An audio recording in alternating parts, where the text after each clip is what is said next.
찬송가 101장 찬송합니다.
하나님 아버지, 오늘도 주 앞에 나올 때 공수로 나오지 않고 믿음으로 나와 예물 드린 모든 손길들 하나님이 일일이 기억하시고 저들에게 은혜와 복을 더하여 주시기를 원합니다.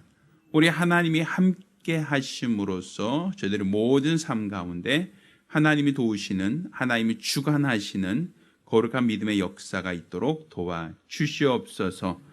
우리 하나님 앞에 수입의 10분의 1 구별해 드린 자와 매월 작정한 대로 월점 드린 자들, 하나님의 은혜를 감사함으로 감사함을 드린 자들, 또 영혼 구령을 위하여 선교 예물 드린 자들 모두를 하나님이 기억하시고 저들 모두에게 은혜를 더하여 주시옵소서. 또한 연복의 감사함으로 영광 모든 자들도 하나님께서 큰 은혜를 더하여 주시옵소서. 살아계신 우리 주 예수 이름으로 기도드렸습니다. 아멘. 오늘 주 앞에 감사하며 예물 드린 우리 모든 성도들과 또 가정들마다 하나님의 신령한 복과 은혜 있기를 예수 이름으로 축원합니다. 할렐루야. 하나님 말씀 함께 봉독합니다. 하나님 말씀은 마가복음 14장 12절부터 26절까지 말씀을 함께 봉독하겠습니다.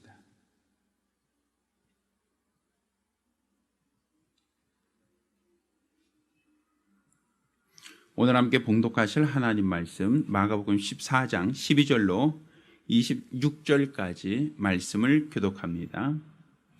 무교절의 첫날 곧 유월절 양 잡는 날에 제자들이 예수께 여짜오되 우리가 어디로 가서 선생님으로 유월절을 잡수시게 예비하기를 원하시나이까 하매 예수께서 제자 중에 둘을 보내시며 가라사대 성내로 들어가라. 그리하면 물 한 동이를 가지고 가는 사람을 만나리니 그를 따라가서 어디든지 그에 들어가는 그 집 주인에게 이르되 선생님의 말씀이 내가 내 제자들과 함께 유월절을 먹을 나의 객실이 어디 있느뇨 하시더라 하라.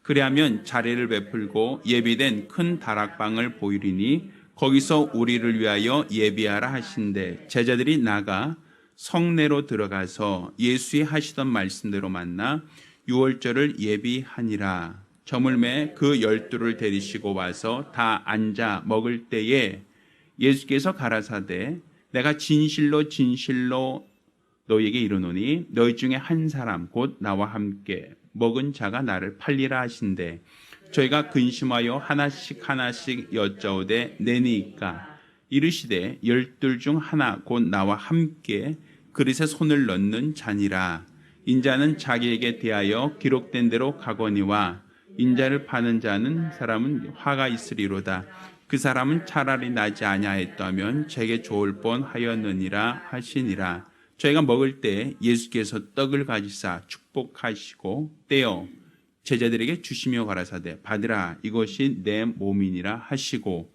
또 잔을 가지사 살해하시고 저에게 주시니 다 이를 마시매 가라사대 이것은 많은 사람을 위하여 흘리는 바 나의 피 곧 언약의 피니라 진실로 너에게 이르노니 내가 포도나무에서 난 것을 하나님 나라에서 새 것으로 마신 날까지 다시 마시지 아니하리라 하시니라 같이 읽습니다. 이에 저희가 찬미하고 감람산으로 나가니라. 아멘. 할렐루야. 오늘은 이제 무교절. 무교절에 이제 누룩 없는 빵으로 오신 예수. 그러니까 무교절에 그 절기죠. 절기를 응하신 성취하신 예수에 대해서 오늘 하나님 말씀을 함께 나누려고 합니다. 자, 예수 그리스도께서는 이 땅에 말씀이 육신을 입어 세상에 오신 하나님이십니다. 그러니까 사람은 흙으로 만들어진 육체를 갖고 있습니다. 이 육체는 본질이 흙에서 왔다라고 볼 수 있죠. 그래서 너는 흙이니 흙으로 돌아갈지니라 이런 말씀을 성경은 한단 말입니다. 단지 우리가 육체가 흙으로 만들어져 있지만 하나님이 그 코에 생기를 불어넣으심으로 사람이 생명이 되었다.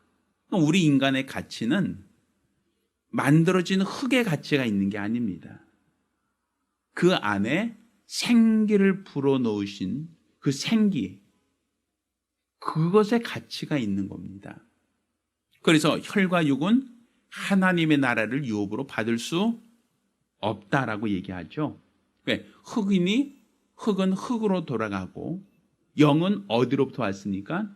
하나님으로부터 왔으니까 하나님께로 돌아가는 것. 이게 바로 우리 인간의 가치입니다.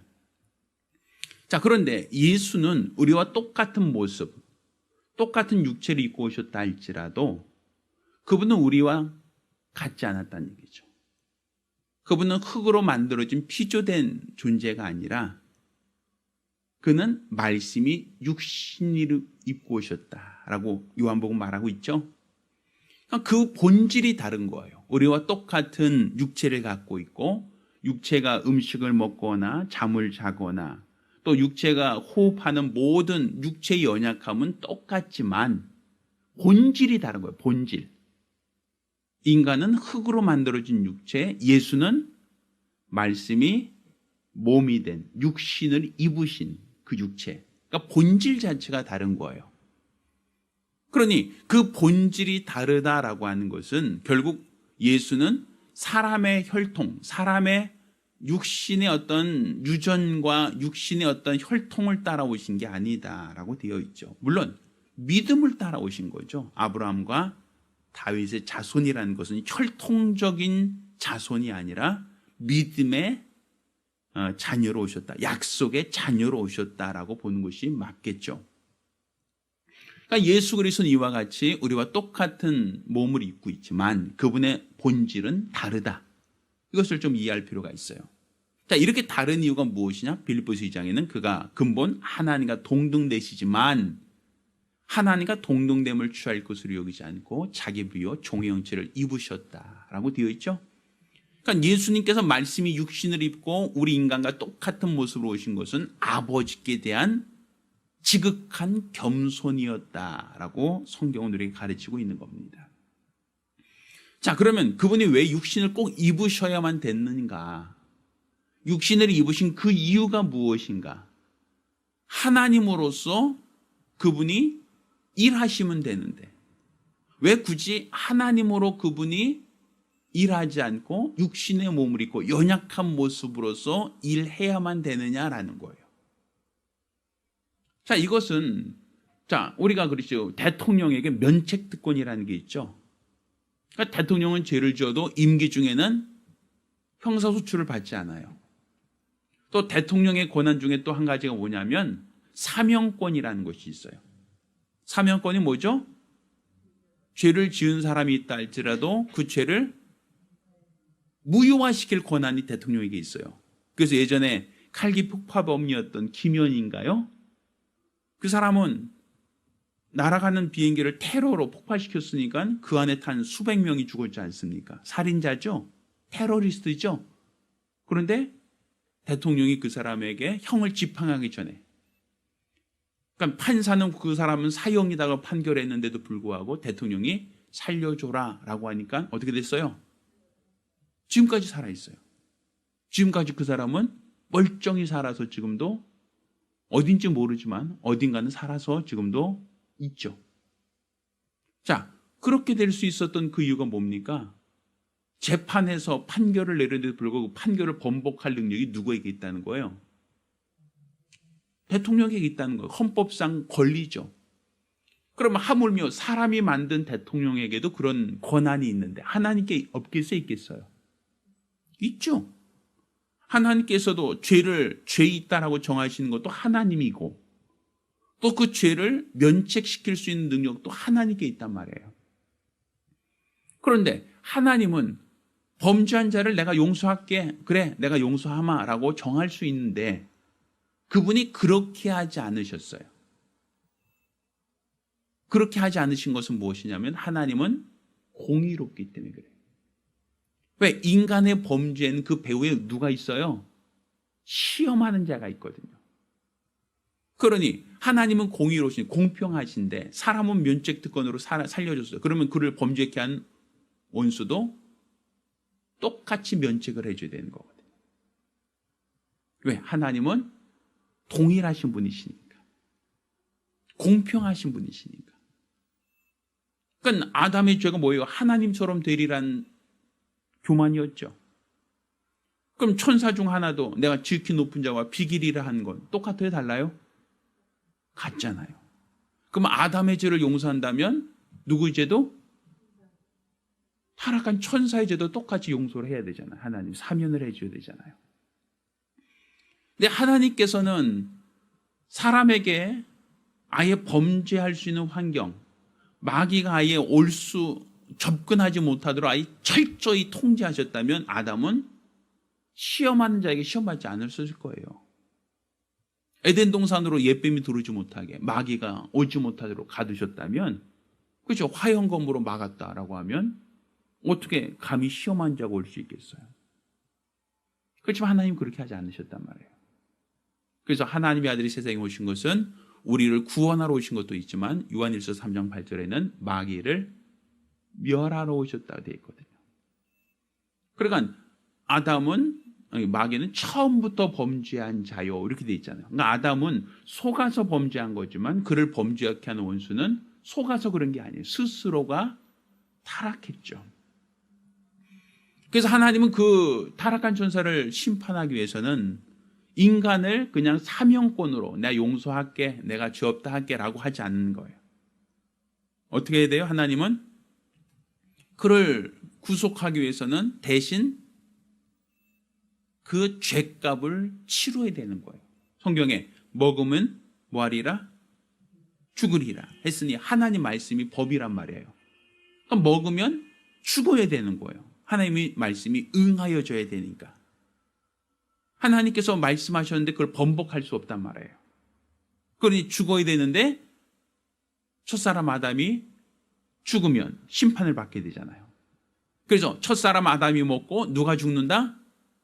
마지막 아담 예수님께서 죽으시는 것으로 하나님 말씀을 응하시되 그 아들을 통해서 육신의 몸으로 오셔서 그가 죽음을 당하고 우리의 모든 죄를 죄값을 대속하심으로 하나님의 약속을 응하게 하신 겁니다. 자, 그러면서 예수님이 대신 죽으신 것이 우리 모든 인류에게는 원래 죽어야 할 자들이 살아나는 역사가 되는 거예요. 그래서 그거를 우리가 유월절 양이다라고 얘기하죠. 우리 출애굽기 공부할 때도 얘기했었잖아요. 자, 출애굽기 보면 유월절이 있었죠. 유월절. 자, 유월절은 뭐예요? 그 절기가 유월절의 어떤 배경은 어떤 배경이었죠? 이스라엘 백성이 애굽에서 뭐 하고 있을 때? 종살이하고 있을 때. 그때 하나님께서 애굽에 어떤 재앙을 내리신다고 했어요? 장자, 초태생을 다 멸하겠다, 죽이겠다라고 하나님이 이미 정하셨죠. 그럼 하나님이 정하셨으니까 반드시 뭐 해야 돼요? 행하셔야 되죠. 그게 공의로운 거니까. 자, 그런데 이스라엘 백성에게는 한 가지 더 약속을 줬죠. 뭐죠? 양을 잡아서 양의 피를 우슬조로 찍어서 문설주인 방에 발라라. 그러면 뭐 하리라? 재앙이 넘어가리라. 그렇죠? 이스라엘 백성은 하나님 말씀 듣고 양을 잡아서 문설주인 방에 피를 바름으로써 그날 애굽에 있는 모든 초태생이 죽는 날 뭐 했죠? 생명을 보장을 받았죠. 자, 근데 이스라엘 백성은 생명을 보장받았어요. 원래는 애굽에 있는 모든 자가 죽어야 되는데 이스라엘 사람들은 살았죠. 자, 살았는데 누가 대신 죽었어요? 양이 죽었잖아요. 양이. 그러니까 내가 죽어야 할 그 자리에서 누가 죽었다? 양이 죽어서 문설주병에 피를 발았다. 이게 유월절이죠. 자, 그럼 무교절은 뭐예요? 무교절은 언제죠? 자, 유월절은 3월 14일 아비벌입니다. 3월 14일이 유월절이면 무교절은 유월절 다음 날부터예요. 15일부터죠. 15일부터 며칠 동안? 7일간 무교절을 지킨단 말이에요. 그럼 무교절은 뭐 하는 절기죠? 네? 무교절은 뭐 하는 절기예요? 누룩을 넣지 않은 빵을 먹는 절기. 이렇게 돼 있죠. 자, 그럼 누룩을 넣지 않은 빵을 먹는 그 이유가 뭐예요? 자, 애굽에서 급하게 나왔다라고 얘기하죠. 지체하지 않고 급하게 나왔다. 자, 지체하지 않고 급하게 나왔다는 것은 애굽에 종살이 하는 데서 종으로부터 이제는 탈출, 자유케 되는 그 과정을 말하죠. 그렇죠? 그래서 누룩을 넣지 않은 떡을 먹고 급히 나온 거, 그것을 우리는 말하고 또 애굽에 있을 때의 그 고난을 기억하게 한다. 딱딱한 빵을 먹던 그때를 추억한다라는 의미가 있다 그랬죠? 기억나시나요? 그래서 애굽에서 우리가 고난된 삶, 종살이했던 삶을 기억하게 하고 또 애굽에서 속히 급히 나와라 라는 의미로서 우리가 누룩을 넣지 않은 떡을 먹었다라는 얘기 했었죠. 자, 이게 무교절이란 말이에요. 무교절. 7일간 그들이 도망가던 시기에 먹던 떡. 그렇죠? 자, 그러면 예수님께서 오셔서 유월절의 양이 되기 위해서는 그분이 대신 죽음으로써 누가 사는 거예요? 원래는 죽어야 할 장자가 살았던 것처럼, 초태생이 살았던 것처럼 예수님이 대신 죽음으로 누가 대신 사는 거예요? 죄로 인하여 죽을 모든 인생이 대신 사는 거예요. 유월절 양이죠, 예수님이. 자, 그러면 무교병을 먹어라 이제. 무교병을 먹어라. 그럼 무교병도 예수님에 대한 예언의 성취란 말이에요. 자, 오늘 그것을 얘기하려고 해요. 자, 오늘 본문 14장 1절, 2절 말씀을 읽겠습니다. 자, 시작. 이틀이 지나면 유월절과 무교절이라. 대제사장들과 서기관들이 예수를 계계로 잡아 죽일 방책을 구하며 가로되 민요가 날까노니 명절. 어떤 명절? 유월절과 무교절에는 피하자라고 얘기했죠. 그러면 예수님은 언제 죽으셨어요? 유월절 양으로 죽으셨잖아요. 그렇죠? 무교절, 무교병이 되셨잖아요. 그런데 성경에는 뭐라고 돼 있어요? 유월절과 무교절은 뭐 하자? 피하자 그랬단 말이에요. 피하자. 그럼 지금 예수님을 붙잡아서 예수를 죽이려고 했던 사람들이 어찌하든지 간에 유월절은 피하고 무교절은 피하려고 했어요. 그런데 결과적으로는 예수님은 유월절 양이 되셨고 무교절에 떡이 되셨단 말이에요. 자, 무교절 떡이 되셨다라고 하는 부분을 우리가 좀 더 보면 아까 우리가 읽었던 본문이죠. 자, 12절. 자, 시작. 무교절의 첫날 곧 유월절 양 잡는 날에 제자들이 예수께 여짜오되 우리가 어디로 가서 선생님으로 유월절을 잡수게 하기를 원하시나이까 하며 뭐라고 돼 있어요? 뭐 누구 쫓아가서 객실 찾으라고 돼 있죠? 자, 그래서 성내에 들어가서 유월절을 예배했다라고 돼 있어요. 그렇죠? 자, 17절. 저물매 그 12를 데리시 와서 다 앉아 먹을 때 예수께서 가라사대 하면서 누가 날 팔 것이다 라고 한 얘기 나오죠. 가룟 유다 얘기. 자, 그리고 22절. 저희가 먹을 때 예수께서 떡을 가지사 축복하셨대요 가라사대 받아 이것을 먹으라 했죠. 이것은 무엇이다?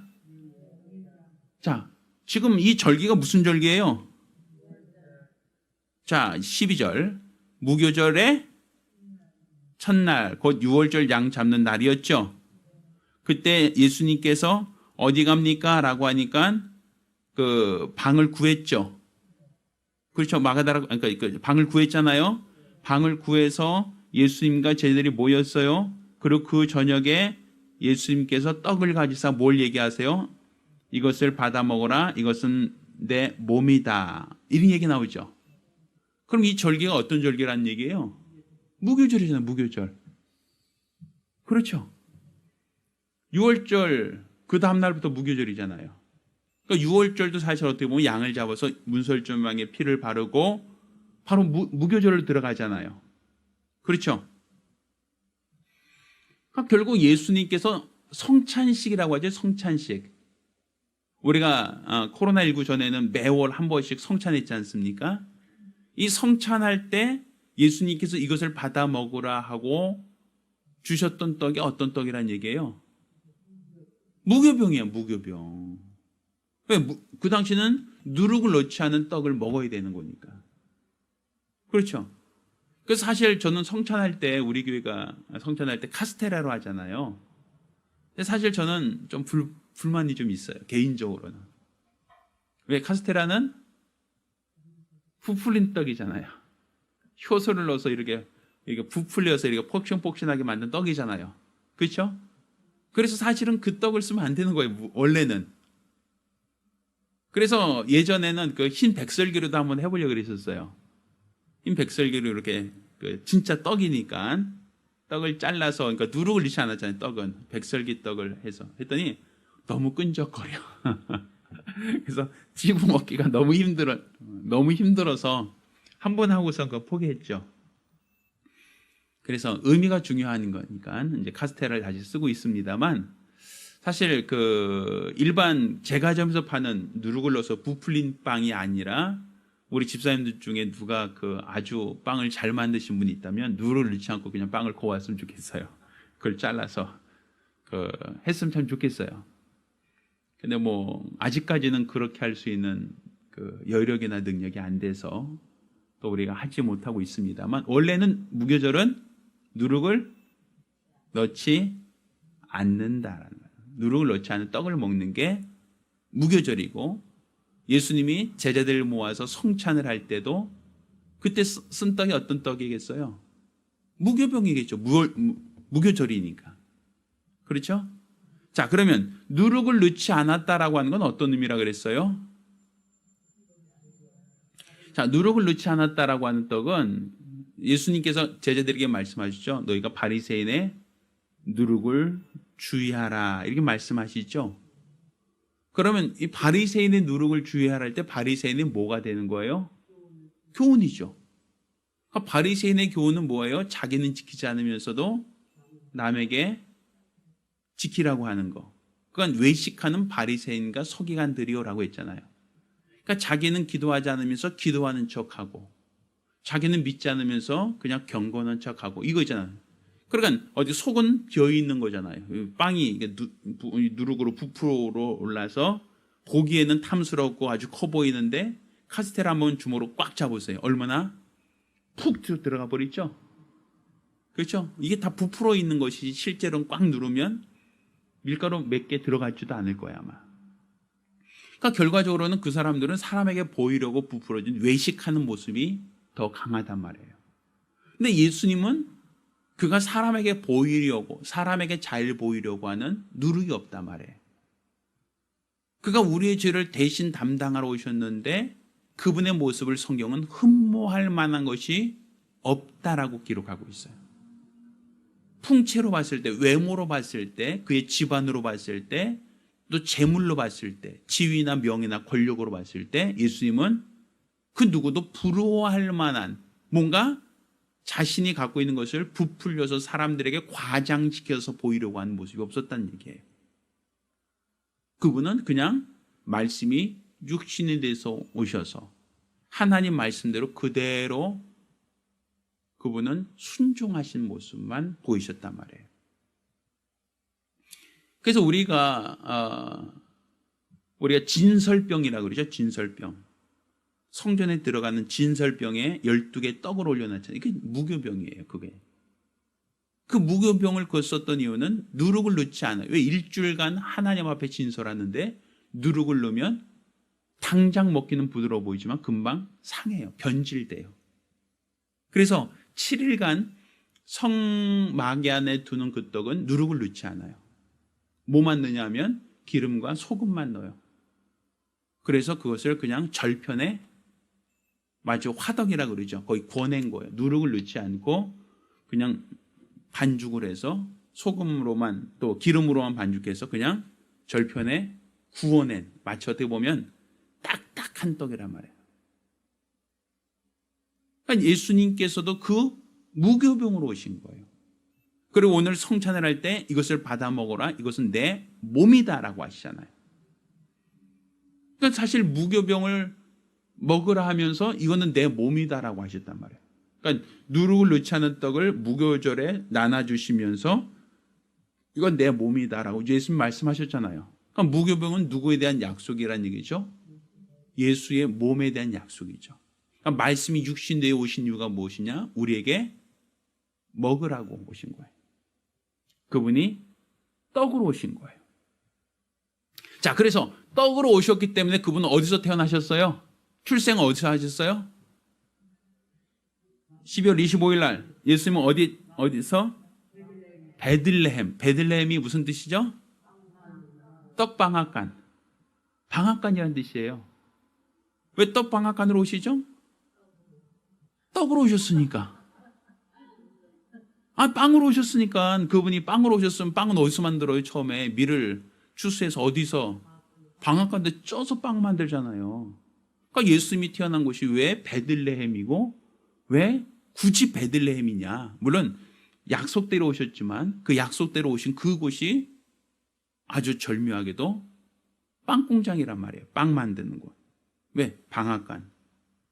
거기서 밀을 쪄서 가루를 내고 가루를 내서 그거를 기름에 섞어서 그것을 반죽을 하고 반죽된 것을 화덕에 넣어서 구워서 만드는 거거든요.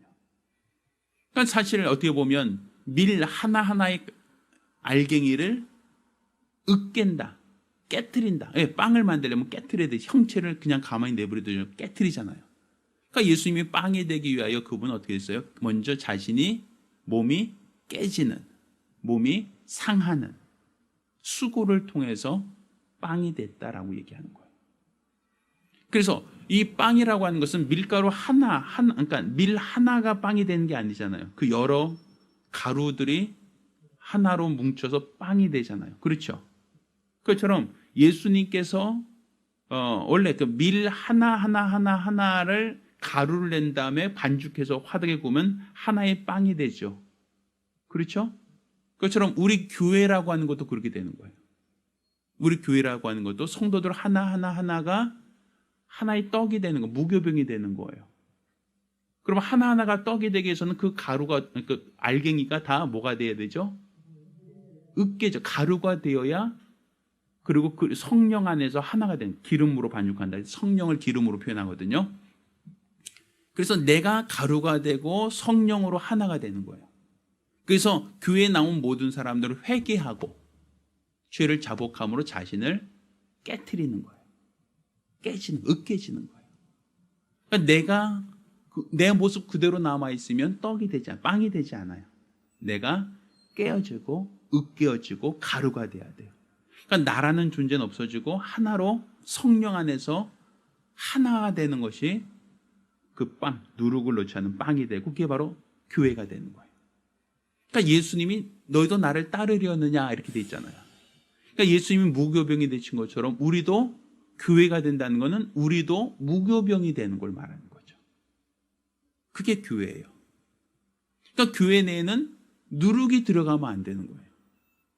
우리가 으깨어져서 성령으로 반죽돼서 하나가 되었다라고 할 때 세상에 어떤 가치가 들어오고 세상에 어떤 교훈이 들어오고 세상에 어떤 것이 들어와서 우리 안에 머물면 뭔가 부엌 부풀어 오르니까 교회가 성장하는 것처럼 보이고 교회가 부엌 부풀어 오르니까 사람들이 와 더 좋아 보이지만 이건 변질된단 말이에요. 교회가.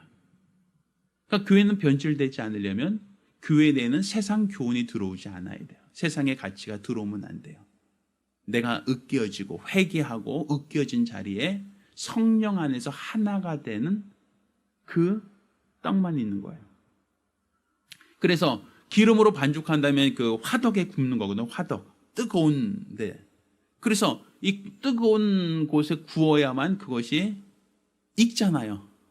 그래야지 맛있는 빵이 되죠. 떡이 되잖아요. 그것처럼 그리스도의 교회는 그래서 핍박을 받는다라고 얘기하는 거예요. 내가 깨어지고 으깨어진 자리에 성령 안에서 하나가 되고 성령 안에서 하나가 된 것을 우리는 세상에서 고난을 당하죠. 화덕, 뜨거운 데에 올려놓죠. 그렇지만 그 뜨거운 데서 올려놓았다고 해서 우리가 새까맣게 타버리는 게 아니라 그것이 더 견고한 무교병이 되는 거죠. 예수님께서도 우리에게 자신이 내 살을 받아 먹어라 하면서 무교병 되신다고 하시고 바로 그분이 죽으셨죠. 고난 당하셨죠. 그렇죠? 그러므로서 그분이 온전히 떡이 되셨다. 무교병이 되셨다라는 예언이 성취되는 거예요. 그러니까 성경은 이렇게 예수님께서 이 땅에 말씀이 육신을 입고 오신 것은 결국 우리에게 자신의 몸을 나눠주기 위하여 내 살을 받아 먹어라. 그러니까 내 살을 받아 먹으라 하는 그 말씀을 응하려는 그 무교병이 되게 오셨고 무교병이 단지 되시는 것만이 아니라 그 무교병을 우리에게 먹으라는 거예요. 왜 그것을 먹으라고 하는 거죠? 아담의 죄가 뭐였어요? 하나님의 말씀만 그대로 받고서 순종했으면 죄가 안 됐죠. 그 안에 뭐가 들어왔어요? 이것을 먹으면 내 눈이 밝아 너도 누룩이 들어왔단 말이에요. 그러니까 아담이 하나님 말씀, 먹지 말라는 하나님 말씀이 있는데 거기다 누룩이 들어와서 말씀 안에 들어오니까 그 말씀이 어떻게 됐어요? 왜곡되어 버리죠. 그게 타락이란 말이에요. 그러니까 예수님께서 오셔서 우리에게 뭘 주시는 거예요? 누룩을 넣지 않은 빵을 먹으라는 거예요. 그러니까 예수님이 왜 누룩을 넣지 않은 빵이냐면 그분은 자신의 허영을 위해서, 자신의 명예를 위해서, 자신의 권세를 위해서 살지 않고 오직 아버지의 말씀대로 죽기까지 복종하신 삶, 말씀을 순종하는 삶을 살았다. 그러니까 누룩이 들어가지 않은 거예요. 예수님께는. 시험하는 자가 누룩을 넣으려 했죠. 나에게 경배해라, 1,000원 주겠다 이렇게 막 제안하잖아요. 근데 예수님은 다 거절하죠. 그러니까 누룩이 들어가 있지 않은 떡. 예수님 자신이 그 떡이 되셔서 하나님께 받으실 만한, 진설병에 올라갈 만한 떡이 되신 거예요. 그리고 그것을 너희가 받아 먹으라 하는 거예요. 자, 그러면 성전에 들어간 진설병은 누구만 먹을 수 있어요? 제사장만 먹는 거예요. 제사장. 성전에 들어간 누룩을 넣지 않은 진설병이잖아요. 그건 제사장 외에는 먹지 못하게 돼 있어요. 그러니까 그 12개의 떡덩어리는 각각의 지파를 말하죠. 12지파를 상징하죠. 그러니까 이 누룩을 넣지 않은 떡이라고 하는 것은 결국은 우리 각각이 떡이 돼야 되는 거예요. 12지파가 각각이 떡이 되듯이 내 자신도 각각이 떡이 되는 거고 또 각각이 떡이 된 것을 이제 하나님께 먼저 드리고 하나님이 받으신 다음에 그것을 새로운 떡으로 교체하면서 그 내린 떡 있죠? 그건 제사장들이 받아 먹는 거예요. 그럼 7일이 지났으니까 그 당시 방부제 넣지 않았잖아요. 그게 상하면 제사장들이 먹을 수 있어요, 없어요? 없죠. 그러니까 그걸 상하면 안 돼요. 그러니까 누룩을 넣으면 안 되는 거예요. 누룩을 넣으면 부패하니까. 그래서 제사장들이 먹을 수 있다는 것은 거기에 누룩이 들어가지 않아야 7일 후에 제사장들이 먹어도 탈이 나지 않아요. 만약 그것이 곰팡이 나고 썩었다라고 하면 하나님이 받으시지 않으셔요. 온전한 제물이 아니니까. 누룩이 들어가기 때문에 썩은 거니까. 그래서 이 성경은 이렇게 예수님이 무교병이 되셔서 하나님께 먼저 드리고 또 너희가 받아 먹으라 할 때 그 너희는 누구겠어요? 그의 제자. 어떻게 보면 너희는 왕 같은 제사장이라고 했으니까 그것을 받아 먹는 사람은 세상 불신자들이 아니라 그리스도 안에서 변화된 자들. 그러니까 양의 피를 가진 유월절 양의 피를 다른 그 집안에 있는 사람만 먹는 거예요. 애굽 사람에게 주는 게 아니라. 그러니까 예수의 공로 안에 들어온 사람만 그 무교병을 먹을 수 있는 거예요. 예수의 피로 구속받은 사람만 그 무교병을 먹을 권리가 있다라고 볼 수 있는 거죠. 그러니까 예수님이 무교절, 곧 누룩을 넣지 않은 빵이 바로 예수에 대한 예표가 된다라는 걸 이해하시겠어요? 그럼 우리가 그 떡을 먹었으면 우리도 그 떡이 되어야 된다는 거죠.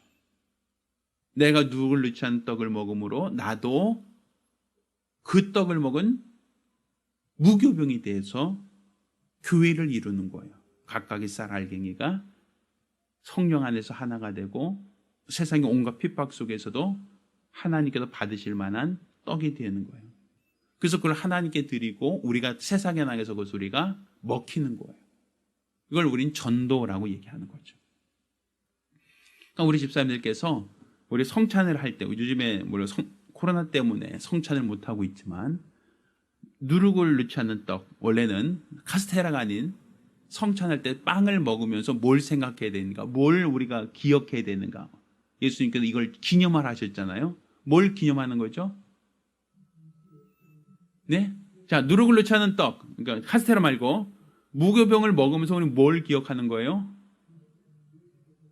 누룩을 넣지 않은 떡은, 그러니까 카스테라 거는 카스테라가 생각하지 말고 무교병은 뭘 생각한다? 예수야, 예수. 그렇죠? 내 몸이라 하셨잖아요. 그러니까 말씀이 육신이 되어 오신 예수. 그가 흠모할 만한 것이 없고 사람들에게 부러움 받을 만한 그 어떤 것이 없는 말씀에 온전히 겸손히 순종하셨던, 겸손하셨던 예수. 그를 먹는 거예요. 그러면서 우리도 예수님처럼 어떻게 살자? 하나님 뜻대로 겸손하자. 하나님 말씀대로 나도 누룩이 내 안에 들어가지 않은 겸손한 자의 삶을 우리는 기억하는 거예요. 겸손히 오셨던 예수, 하나님과 동등되신 분으로서 말씀이 육신을 입으셨던 그 예수를 우리가 기념하는 거죠. 그래서 우리가 무교병은 곧 예수에 대한 예표가 된다. 그리고 예수에 대한 예표이며 또한 앞으로 교회, 신약교회에 대한 예표가 되는 것이 무엇이다? 무교병이다 라는 것이죠. 그래서 여러분 모두가 예수 그리스도 곧 하나님의 예언의 성취로 오신 예수를 기억하시길 예수 이름으로 부탁드립니다. 오늘 보면 제사장들이 서기관들과 예수를 명절에는 죽이지 말자라고 했지만, 그렇지만 성경은 예수님이 유월절 양으로 오셨고 무교절에 떡으로 오셨기 때문에 그때 고난 받으셔야, 그때 희생하셔야 예언이 성취되어지는 것이다 라고 말하는 거예요. 그래서 대제사장과 서기관들은 가능하면 그날을 좀 피하려고 했는데도 불구하고 결과적으로는 예수님이 유월절과 무교절 그 절기에 예언의 성취를 하시는 분으로 오셨다라고 볼 수도 있습니다. 자, 기도하겠습니다. 우리가 기도하실 때 우리가 성찬을 통해서 떡을 먹는 것은 예수의 몸이라 하셨고 그건 바로 무교절, 누룩을 넣지 않은 떡이다라고 얘기합니다. 그러니까 첫사람 아담의 범죄가 시험하는 자의 누룩이 그 안에 들어옴으로써 타락했죠. 그처럼 우리도 하나님 말씀을 떠나서 다른 것이 우리 귀에 들려지고 다른 이론이, 다른 생각이 우리 안에 들어온다면 우린 또다시 변질될 수밖에 없는 거예요. 그러니까 성도들이 시험에 들었다라고 하는 얘기는 변질됐다라고 하는 얘기인데, 시험 들었다는 그 모든 말들은 결국에는 누룩이 들어왔다는 거예요. 하나님 말씀만 온전히 믿고 섬긴다면 결코 시험을 들 수가 없어요. 따라서 우리가 어떤 고난 속에서도 누룩을 넣지 않은 떡처럼, 무교병처럼, 예수님처럼 온전한 성도가 될 수 있도록, 온전한 무교병이 될 수 있도록 위하여 같이 기도합니다. 걸어가신 하나님 아버지, 우리 하나님께서 큰 은혜를 더하여 주시옵시사 무교절에 떡으로 오신 예수, 예언을 성취하신 예수, 그 예수를 우리가 먹음으로 말미암아 우리도 예수님처럼 세상의 어떤 가치나 세상의 어떤 욕심이나 세상의 어떤 죄악이 들어오지 않은 무교병과 같은 성도들이 될 수 있도록 도와주시옵소서.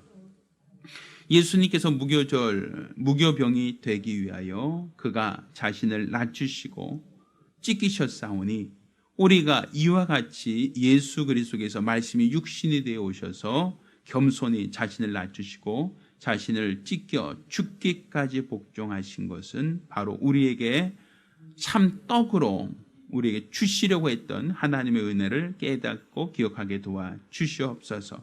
따라서 우리가 무교병을 먹음으로 우리가 예수를 기념하는 자가 되었다면, 예수님이 말씀이 육체로 오신 것을 기념할 뿐더러 그분이 오직 하나님 말씀대로, 누룩을 넣지 않은 오직 하나님 말씀대로 죽기까지 순종하셨던 삶을 우리가 기억하게 도와주시고, 우리도 그의 몸된 교회로서 예수님처럼 하나님 말씀으로만 살고 세상의 어떤 교훈과 누룩이 우리를 지배하지 못하도록 우리 스스로가 성결되게 도와주시옵소서. 온전한 믿음 안에서 우리 하나님을 기뻐하는 거룩하고 복된 성도들, 믿음의 사람들이 될 수 있도록 역사하여 주시옵소서. 살아계신 우리 주 예수 이름으로 기도드렸습니다. 아멘. 이제는 우리 주 예수 그리스도의 은혜와 아버지 하나님의 극진하신 사랑과 보혜사 성령님의 교통하시고 역사하심이 오늘 이와 같이 우리 주 예수 안에서 예수를 닮아 무교병 되기로 결심한 우리 모든 성도들과 가정들을 위해 이제부터永까지 함께 있을지어다. 아멘. 자, 우리 하나님께 영광의 목소리 드리겠습니다.